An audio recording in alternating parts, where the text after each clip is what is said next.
வணக்கம். காய்ப்புழு பார்த்திங்கன்னா உஜாலா செடியிலேருந்து வர்றதை பார்க்க முடியுதுங்களா?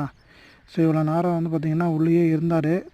ஸோ இதை வந்து சைலண்ட்டாக ஒரு இடத்துல வைக்கிறப்ப அது வந்து வெளியே வந்து இப்போ ஆட்டம் போட்டுட்ருக்காரு. ஸோ இதாங்க 3 நாளுக்கு முன்னாடி தான் பார்த்திங்கன்னா மருந்து அடிச்சிருந்தோம். இருந்தாலும் பார்த்திங்கன்னா பூச்சி வந்து சாகவே இல்லை.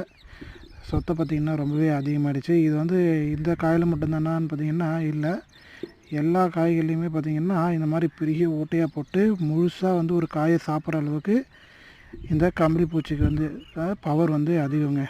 பார்க்க தான் இவ்வளோ லேசாக இருக்கும். அது மவுத் பார்ட்ஸ் பார்த்திங்கன்னா கடிச்சு அந்த சாப்பிடக்கூடிய தன்மைன்றது ரொம்பவே வீரியமாக இருக்கும், ரொம்பவே ஸ்ட்ராங்காக இருக்கும். பூச்சி மருந்து அடிக்கும்போது அது சாப்பிடும்போது அந்த மருந்து பட்டு அந்த வாய்ப்பகுதி வந்து கிழிஞ்சு டேமேஜ் ஆகும்போது அது வந்து இறக்க நேரிடும். ஸோ இதுதான் வந்து பார்த்திங்கன்னா மருந்து அடிக்கிறதுல நடக்கக்கூடிய விஷயம். ஆனால் அதையெல்லாம் தாண்டி வந்து இப்போ எதிர்ப்பு சக்தி வந்து அதுங்களுக்கு அதிகமாகிடுச்சு. ஸோ அதனால் அவங்களுடைய பவர் வந்து இப்போ அதிகங்க. நம்மளுடைய பவர் வந்து ரொம்பவே கம்மியாகிடுச்சு. இப்போ அடுத்து வந்து மருந்தை மாற்றி அடிக்கணும். நன்றி.